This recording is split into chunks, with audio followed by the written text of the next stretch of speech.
नहमदुहु व नुसल्ली अला रसूलिहिल करीम अम्मा बाद फ़ौज़ बिल्लाहि समीउल अलीम मिनश शैतानिर रजीम बिस्मिल्लाहिर रहमानिर रहीम। मुअज़्ज़ज़ अज़ीज़ सामीन सामियात अस्सलामु अलैकुम व रहमतुल्लाहि व बरकातहू। आज हम सूरह कलम शुरू करने वाले हैं। नून वल कलमी, नून और गवाह है कलम, वमा यस्तरून और वो चीज़ जिससे लिखने वाले लिख रहे हैं। अब ये नून क्या है? ये हरूफ मुक़त्तआत हैं। इनके बारे में सुनिए गामदी साहब क्या फरमा रहे हैं। हुरूफ मुक़त्तआत की क्या हैसियत है, और अगर हम इनके माना नहीं जानते तो ये कुरान के जो पूरा मैसेज है उसमें कुछ कमी नहीं वाक़ई हो जाती। इसका मैसेज से कोई ताल्लुक़ नहीं, ये सूरतों के नाम हैं। यानी कदीम ज़माने में सूरतों के नाम भी इस तरह रखे जाते थे, तो कुरान मजीद ने ये सूरतों के नाम रखे हैं। तमाम जितने मुहक्किक उलमा हैं उनका नुक्ता नज़र यही है कि ये सूरतों के नाम हैं। लिहाजा जब आप पढ़ते हैं सूरह बकरा को अलिफ लाम मीम ज़ालिकल किताब, तो उसका सही तर्जुमा ये होगा कि ये सूरह अलिफ लाम मीम है। उसके बाद आप अगली आयत का तर्जुमा कीजिए। इस पर बड़ी मुहक्किकाना वैसे लोगों ने कर दी हैं।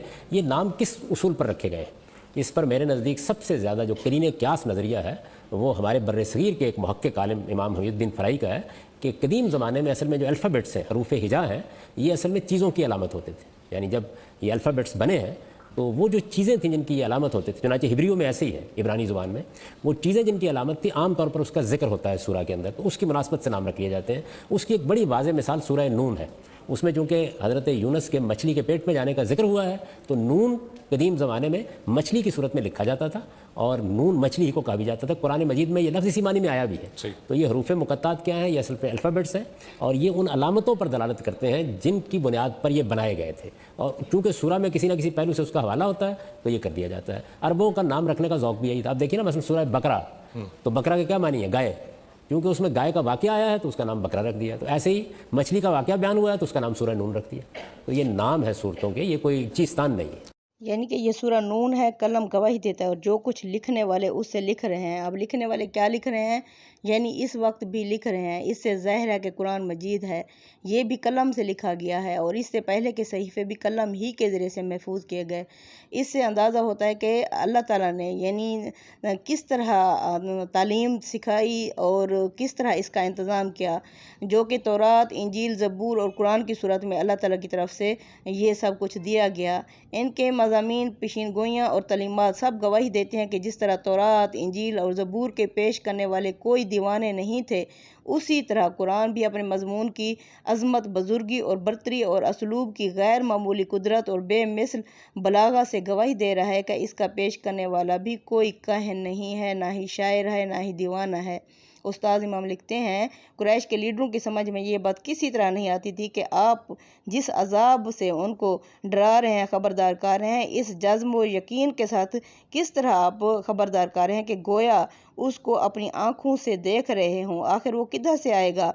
उनको ये परेशानी लायक थी कि आपके लब व लहजे में जो गैर मामूली जज्म व यकीन है, आपके अंदाज़े दावत में जो माफौकुल फितरत आदात, बेचैनी और बेकरारी और आपकी तज़कीर में दिलों को हिला देने वाली जो दर्दमंदी और शफ़क़त है, उससे उनके अवाम मुतासिर हो रहे हैं। इस असल को ज़ाहिर करने के लिए उन्होंने लोगों को ये यकीन कराना शुरू कर दिया कि इस शख्स की ये सारी बेचैनी और बेकरारी इस वजह से नहीं है कि ये फिर वाक़या कोई अजाब आने वाला है जिससे आगाह करने के लिए अल्लाह ताला ने इसको भेजा है, बल्कि बाद अशख़ास को जिस तरह जिस चीज़ का यानी कि वहम हो जाता है, वो उठते बैठते उसकी रट लगाते हैं, उसी तरह इस शख्स यानी मोहम्मद सल्लल्लाहु अलैहि वसल्लम को भी यही वहम हो गया है जो इसको हर तरफ से आता दिखाई दे रहा है। इस बात को तक़वियत यानी ताकत देने के लिए इस पर वो ये इजाफ़ा भी कर देते थे कि किसी ने इस पर जादू कर दिया है, जिसके सबब से इसकी दिमागी हालत ठीक नहीं रहती और बहकी बहकी बातें करने लगता है। यानी उन्होंने तवज्जो हटाने के लिए अल्लाह के रसूल के ऊपर उल्टे इल्ज़ामात लगा दिए, जिस तरह फ़िरौन ने कहा था कि ये तो जादूगर और दीवाना इंसान। आयत नंबर 2 में अल्लाह फरमाते हैं, मा अंत बिनिअमति रब्बिका बिमजनून, मोहम्मद सल्लल्लाहु अलैहि वसल्लम आप नहीं हैं अपने रब की नेमत, एहसान और फजल से दीवाने। व इन्ना लका लअजरन गैर ममनून, बेशक आप सल्लल्लाहु अलैहि वसल्लम के लिए बेहिसाब अजर होगा। व इन्नका लअला खुलुकिन अज़ीम, बेशक आप सल्लल्लाहु अलैहि वसल्लम इखलाक के आला दर्जे पर फायज हैं। फसतुबसिरू व युबसिरून, अनकरीब तुम भी देख लोगे और ये भी देख लेंगे। बिअय्यिकुमुल मफ्तून, के तुम में से कौन है जो फितने में पड़ा हुआ है या पागल है। इन्ना रब्बका हुवा आलम, बेशक मोहम्मद सल्लल्लाहु तुम्हारा रब जानता है, बेमन ज़ल्ला अन सबीली, कि कौन गुमराह है उसकी राह से, वह हुवा आलम बिल मुहतदीन, और वही जानता है कि कौन हिदायत पर है। यानी कि आप सल्लम इखलाक के आला दर्जे पर फैज़ हैं। यानी जिस तरह तुम्हारी पेश करदा किताब उन्हीं तालीमात का बयान है जो पहले पैगम्बरों ने पेश की है, उसी तरह तुम भी उस आला किरदार की निहायत शानदार मिसाल हो जिसके नमूने अम्बिया अलैहिस्सलाम इससे पहले पेश कर चुके हैं। अल्लाह फरमाते हैं अन करीब जान लेंगे कि कौन फितने में पड़ा हुआ है। मतलब यह है कि बहुत जल्द तुम सब देख लोगे कि फितने में पड़ा हुआ शख्स किस गिरोह की क़यादत कर रहा है, ईमान वालों की जिनकी क़यादत तुम कर रहे हो, या कुरैश की जिनके रहनुमा अबू जहल और अबू लहब जैसे हैं। चुनांचे सबको मालूम हो जाएगा कि मजनून तुम हो कि शैतान के बहर फितने से मामून हो, और अपने मानने वालों को दुनिया और आखिरत में कामयाबी की राह दिखा रहे हो, या कुरैश के ये रहनुमा मजनून हैं जिन्होंने शैतान के फितनों में फंस कर अपनी कौम को तबाही के किनारे पर पहुंचा दिया है। यानी कि तुम्हारा रब ही जानता है कि कौन राह रास्त पर है और कौन राह रास्त से हटा हुआ है, लिहाजा मुतमईन रहो, और इनमें से हर एक के साथ वही मामला करेगा जिनका वो मुस्तहिक है। आगे आयत नंबर 8 में अल्लाह फरमाते हैं फ़ला तुतीइल मुकज़्ज़िबीन, मोहम्मद सल्लल्लाहु अलैहि वसल्लम आप ध्यान भी ना दें इन झुटलाने वालों की तरफ। वद्दू लौ तुदहिनु, ये तो कुरैश के लोग दिल से चाहते हैं कि काश तुम ढीले पड़ जाओ दीन इस्लाम की तबलीग में, फ़युदहिनून, और ये नरम या ढीले पड़ जाएं इसकी मुखालफत में। यानी अजाब और क़यामत को झुटलाने वालों की किसी बात का असर ना लो। असल में लफ्ज़ इत्आत इस्तेमाल हुआ है, ये इस मफ़हूम में आम इस्तेमाल हुआ है। इसके नज़ायर कलाम अरब में भी हैं और कुरान मजीद में भी इसकी मिसालें मिलती हैं। वद्दू लौ तुदहिनु फ़युदहिनून, यानी कि मतलब ये है कि इनकी मुखालफत किसी असूल पर नहीं है, ये कुछ लो और कुछ दो के तरीके पर मामला करना चाहते हैं, लिहाजा उस वक्त तक कोशिश करेंगे जब तक तवक्को बाकी रहेगी। जब ये ख़त्म हो जाएगी तो इनका हौसला भी पस्त हो जाएगा। वला तुती, आप मत ध्यान दें, कुल्ला हल्लफ़ महीम, बहुत ज़्यादा कसमें खाने वाले जलील शख्स का, हम्माज़िम मशाइम बेनमीम, जो ताने देता है, ऐब निकालता है और पीठ पीछे बुराइयां करता है। यानी या बेवुकत है, इशारेबाज है और चुगलियां लिए फिरता है। मन्ना इलिल खैर, जो मन्ना करता है नेकियों से, मुअतदिन असीम, हद से गुजरा हुआ गुनहगार है। उतुलिम बद ज़ालिका ज़नीम, इसके साथ वो बद असल भी है। क्या ये मिसालें किसी एक शख्स के लिए दी गई हैं या इससे मुराद पूरी जमात है? तो चले मिसालों से समझते हैं।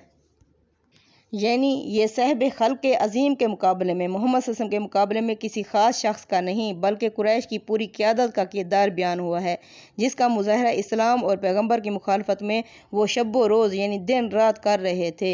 इसके करैन बिल्कुल वाज़ेह हैं। उस्ताद इमाम लिखते हैं अव्वल ये कि इसका अतफ़ फ़ला तुतीइल मुकज़्ज़िबीन पर है, और मुकज़्ज़िबीन से मुराद ज़ाहिर है कि कोई मुअय्यन शख्स नहीं बल्कि मौका महल दलील है कि कुरैश की इससे मुराद पूरी क़यादत है। दूसरा लफ्ज़ है कुल, कुल यानी कुल्ला हल्लफ़ महीन, ये इस बात की दलील है कि यहाँ ज़ेर बहस किसी मुअय्यन शख्स का किरदार नहीं बल्कि इसमें भी पूरी जमात का किरदार शामिल है। तीसरी ये कि आगे आ रहा है इन्ना बलौनाहुम के अल्फाज आए हैं जिसमें जम्मा की ज़मीर हम, इस बात की दलील है कि इसका मुरज्जा कोई फ़र्द नहीं बल्कि इससे भी पूरी जमात ही मुराद है। चौथा यह है कि जो किरदार बयान हुआ है यहाँ वो कुरैश की पूरी क़यादत पर तो ठीक ठीक मुंतबिक यानी वाज़े हो जाता है, लेकिन हर बात किसी एक मुअय्यन शख्स पर अगर चस्पा करने की बजाय की जाए तो इससे तकल्लुफ़ उठाना ही पड़ेगा क्योंकि वो उसमें पूरी नहीं आएगी। इसलिए इससे कोई एक शख्स मुराद नहीं है बल्कि इससे पूरी जमात ही मुराद है जिसके अंदर ये बुराइयां पाई जाती हैं। अब अल्लाह फरमाते हैं कुल्ला हल्लफ़ महीम, बहुत ज़्यादा कसमें खाने वाले। ज़्यादा कसमें वही लोग खाते हैं जिन्हें अपनी इज़्ज़त नफ्स का ख्याल नहीं होता और अपने किरदार की पस्ती के बहस वो हमेशा इस शक में मुब्तला रहते हैं कि मुखातिबीन उनकी बात उस वक्त तक बावर नहीं करेंगे, यकीन नहीं करेंगे जब तक कि वो कसम खाकर उन्हें ये इत्मीनान ना दिलाएं। अब आगे है अल्लाह फरमाते हैं بے وقت اشارہ باز ہے۔ یہ اشارہ بازی حرکات اور چشم ابرو یعنی آنکھوں سے بھی ہوتی ہے، اور الفاظ اور فکروں سے بھی اشارے کیے جاتے ہیں۔ جن لوگوں کے پاس دلیل کی قوت نہیں ہوتی وہ اسی قسم کی حرکتوں سے کسی دوسرے کو یعنی نگاہوں سے گرانے کی اس طرح کی کوششیں کرتے ہیں۔ اللہ فرماتے ہیں اور ان کے اندر کیا خرابی ہوتی ہے، یعنی وہ ہر نیک کام سے منع للخیری ہر نیک کام سے روک لیتے ہیں۔ معتدن اسیم، معتدن کا مطلب ہے اللہ کی جو حدیں ہیں ان کو توڑنے والے، اسیم گنہگار ہوتے ہیں، یعنی اللہ کی حدوں کو توڑ کر وہ گناہ کرتے ہیں۔ اللہ فرماتے ہیں یہ جو لوگ ہیں یہ یعنی پوری قیادت میں اس طرح کے لوگ موجود تھے، یعنی کسی کے اندر کون سی خامی تھی، کسی کے اندر 2-3 اکٹھی تھیں، اس طرح یہ پوری جماعت کے اندر یہ خامیاں تھیں۔ اللہ فرماتے ہیں یعنی کہ نیک کاموں سے یہ روکتے ہیں۔ منع للخیری یہ اگرچہ عام ہے لیکن یہاں خاص اشارہ ان متکبرین کی بخیلت پر ہے جن کا ذکر قرآن میں ایک سے زیادہ مقامات پر آیا ہے۔ یعنی نہ صرف یہ خود غریبوں کی مدد کرتے تھے بلکہ دوسروں کو بھی اس کی ترغیب دیتے تھے کہ وہ اپنا مال ان پر نہ لگائیں۔ اتلم بعد ذالک زنیم، اس کے ساتھ یعنی وہ بد اصل بھی ہے، یعنی اصلاً قوم میں سے نہیں ہے، قریش کی قیادت میں سے۔ اس سے جس بات کی طرف اشارہ مقصود ہے وہ یہ کہ ان میں سے کچھ احساس قہری کے مریض اور کچھ خود اعتمادی کے محروم طفیلی بھی ہیں، یعنی کہ جو اگرچہ اس قریش میں سے تو نہیں ہیں لیکن اس کے مدعی بنے ہوئے ہیں۔ چنانچہ اپنی اس کمزوری کی وجہ سے یہ اہل قوم سے زیادہ قوم کے وفادار بننے کی کوشش کرتے ہیں اور حق کی مخالفت میں وہاں پہنچ جاتے تھے جہاں اہل قوم بھی نہیں پہنچے ہوتے۔ ان کان ذا مال و بنین، یعنی اگرچہ وہ مال اور بیٹے رکھتا ہے۔ یہ اس بات کا سبب بیان ہوا ہے کہ ان کے اندر یہ کردار کیوں پیدا ہوا ہے۔ استاد امام اس پر وضاحت کر فرماتے ہیں یہ فکرہ نہایت بلیغ ہے، یعنی یہ پہنچ جاتا ہے اس بات کی تہہ تک۔ مطلب یہ ہے کہ جب اللہ نے ان کو مال اور اولاد سے نوازا ہے، مال اور اولاد والا بنایا ہے، تو یہ تھا یہ اپنے رب کے شکر گزار، فرمانبردار اور اس کے نازل کے حق کے علم بردار بن کر اٹھتے، لیکن یہ اس کے برعکس بالکل نہ شکر نہ ہنجار بن کر اور اللہ کی دولت کے یعنی کہ اوپر سانپ بن کر بیٹھ گئے۔ اب آگے آیت نمبر 15 میں اللہ فرماتے ہیں اذا تتلی علیہ آیاتنا، جب پڑھی جاتی ہیں اس کے سامنے ہماری آیات، قال اساطیر الاولین، تو یہ کہتا ہے کہ یہ تو پہلے لوگوں کے قصے کہانیاں ہیں۔ سناسمہ علی الخرطوم، ان قریب ہم بھی اسے ناک پر داغیں گے، یعنی کہ وہ سمجھتا ہے کہ وہ بڑی ناک والا ہے، یعنی کہ اس کی بہت زیادہ طاقت ہے اور عزت ہے۔ اللہ فرماتے ہیں اس کی یہ سونڈ ہم ان قریب داغیں گے، یعنی تکبر اور اس کی سزا کے لیے جو تعبیر اس آیت میں اختیار کی گئی ہے اس کی بلاغت احاطہ بیان سے باہر ہے، یعنی یہ قریش کے لیڈر اور اس طرح متکبرین کے بارے میں اللہ نے فرمایا ہے۔ اللہ فرماتے ہیں انا بلوناہم، ہم نے انہیں آزمایا، یعنی کن کو، قریش کے لوگوں کو، کما بلونا اصحاب الجنہ، اسی طرح ہی آزمایا جس طرح ہم نے آزمایا تھا باغ والوں کو۔ یہ کون تھے باغ والے؟ اذ اقسموا لا یصرمنها مصبحین، جب انہوں نے کہا کہ ہم ضرور توڑیں گے یعنی صبح سویرے باغ کا پھل، ولا یستثنون، اور انہوں نے انشاءاللہ نہ کہا، اور پھر انہوں نے کہا تھا کہ ہم کسی غریب اور مسکین کے لیے کچھ نہ چھوڑیں گے۔ فطاف علیہ، اللہ فرماتے ہیں پھر گئی اس باغ کے اوپر طائفم، ایک پھرنے والی، من ربی کا، تیرے رب کی طرف سے، وہم نائمون، اس وقت جب وہ سوئے پڑے تھے۔ فاصبحت کسریم، پس اسے ملیاں میٹ کا ڈالا۔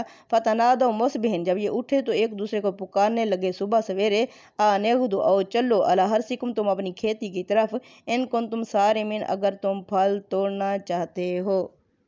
یہ کون تھے باغ والے؟ یعنی یہ کسی واقعے کا ذکر نہیں ہے بلکہ ایک مثال کے ذریعے سے اللہ تعالیٰ نے سمجھایا ہے کہ یہ کس طرح انسان مالک بن جاتا ہے، اللہ کی دی ہوئی جو رزق ہوتا ہے اسے اللہ کے بندوں پر خرچ نہیں کرتا، اور انسان بخیلی کرتا ہے، کنجوسی کرتا ہے، یہاں تک کہ اللہ اپنی وہ چیز جو اس نے امانتاً دی ہوئی ہوتی ہے تو وہ اللہ تعالیٰ واپس لے لیتا ہے۔ اللہ قریش کے لوگوں کو ایک مثال کے ذریعے سے یہ سمجھا رہے ہیں کہ ابھی تم خرچ نہیں کرو گے تو تمہاری زندگی میں یا تمہارے مرنے کے بعد یہ ایسے ہی ضائع ہو جائے گی جس طرح ان باغ والوں کی جو کمائی تھی ساری ضائع ہو گئی۔ آیت نمبر 20 سے ہے، یعنی فَأَصْبَحَتْ كَالصَّرِيمِ، بس اسے ملیاں میٹ کر ڈالا، فَتَنَادَوْا مُصْبِحِينَ، وہ صبح سویرے پکارنے لگے، آن اغدوا، اور چلو، علی حرثکم، تم اپنی کھیتی کی طرف، ان کنتم صارمین، اگر تم پھل توڑنا ہی چاہتے ہو، فانطلقوا، بس وہ چل پڑے، وہم یتخافتون، اور وہ چپکے چپکے یہ کہتے جا رہے تھے اور خوف زدہ بھی تھے، کس بات سے، اللہ یدخلن حل یوم، کہ نہ داخل ہو جائے آج کے دن، علیکم مسکین، تم پر کوئی مسکین، وغدوا، وہ چل پڑے، علی حردن، اپنی کھیتی کی طرف، قادرین، گویا ایسے جیسے وہ اسے کاٹنے کے اوپر قدرت رکھتے ہوں، فلما رأوہا، جب دیکھا انہوں نے ہا، اس باغ کو، قالو، تو انہوں نے کہا، انا لضالون، کہ ہم تو یعنی بھٹک گئے ہیں، بل نحن محرومون، بلکہ ہم تو اس باغ سے محروم ہو چکے ہیں، قالا اوسطہم، کہا ان میں سے ایک درمیانی درجے والے بہتر بندے نے، بھائی نے، الم اقل لکم، کیا میں نہیں کہتا تھا تم سے، لولا تسبحون، کہ تم تسبیح کیوں نہیں کرتے، قالو، یعنی ہمیں اللہ نے دیا ہے اس کا شکر ادا کیوں نہیں کرتے، قالو، تو انہوں نے کہا، سبحان ربنا، پاک ہے ہمارا رب، انا کنا ظالمین، ہم ہی ظالم تھے، فاقبل بعضهم علی بعض یتلاومون، ایک دوسرے کی طرف متوجہ ہوئے، ایک دوسرے کو ملامت کرنے لگے، قالو، تو انہوں نے کہا، یا ویلنا، ہے افسوس، انا کنا طاغین، بے شک ہم ہی سرکش تھے، عسیٰ، ہو سکتا ہے، ربنا، ہمارا رب، ان یبدلنا، بدل دلانا ہمارے لیے، خیر منہا، اس باغ سے بہتر، انا الی ربنا راغبون، ہم اپنے رب ہی کی طرف رجوع کرتے ہیں، راغب ہوتے ہیں، کذالک العذاب، اللہ فرماتے ہیں یہ ہے عذاب، ولعذاب الآخرۃ اکبر، اور آخرت کا عذاب تو اس سے بھی بڑا ہوگا، لو کانوا یعلمون، کاش یہ لوگ اپنی زندگی میں ہی جان لیں۔ اب دیکھتے ہیں اس کی ڈیٹیل، یعنی انہوں نے کہا جب ہم فصل کاٹیں گے تو ہم کسی کے لیے کچھ نہیں چھوڑیں گے، یعنی اس روایت سے ان احراف کی قسم کھائی جو فیاض لوگوں میں ہمیشہ سے قائم رہی کہ جب باغ کے پھل توڑے جائیں یا فصل کاٹی جائے، کچھ حصہ غریبوں اور مسکینوں کے لیے چھوڑ دیا جائے، یعنی کوئی ایسی گردش آئی جس نے پورے باغ کا ستھراؤ کر دیا، اور اس کی نسبت اللہ تعالیٰ کی طرف ہے۔ استاد امام لکھتے ہیں، یہ دو حقیقتوں کی طرف اشارہ کر رہی ہے، ایک اس حقیقت کی طرف کہ یہ بالکل بے سان و گمان نمودار ہوئی، دوسری یہ کہ یہ بے پناہی کی طرف، اس نے چشم زدن میں وہ کرشمہ کر دکھایا کہ ہرا بھرا باغ بے نشاں ہو کر رہ گیا۔ صبح سویرے یہ ایک دوسرے کو پکارنے لگے، اس سے مراد وہی باغ ہے جس کا اوپر ذکر ہوا ہے، باغ میں درختوں کے نیچے بالعموم کھیتیاں ہوتی ہیں، یعنی فصلیں کاشت کی جاتی ہیں، اس لیے عربی میں باغ کے لیے الجنہ اور ہارس کے لیے یعنی چلو اپنی کھیتی کی طرف، یعنی دونوں ہی لفظ آ جاتے ہیں، باغ کے اندر یعنی ارد گرد باغ تھا اور اس کے اندر کھیتی تھی، دونوں ہی ایک ہی باغ کی باتیں ہو رہی ہیں۔ انہوں نے کہا کہ ہے یہ ہماری ہی غلطی تھی، ہم اپنے رب کی طرف رجوع کرتے ہیں، یہ اسی طرح کی توبہ ہے جو فرعون نے موجوں کی لپیٹ میں آنے کے بعد کی، قرآن نے واضح کر دیا ہے کہ اس طرح کی توبہ اللہ تعالیٰ کے ہاں یعنی قبول نہیں کی جاتی، یعنی اللہ فرماتے ہیں یہ ہے عذاب، آخرت کا عذاب سو اس سے بھی بڑا ہوگا۔ یہ عذاب کب آتا ہے؟ یہ رسولوں کے اتمام حجت کے بعد آتا ہے۔ اتمام حجت سے کیا مراد ہے؟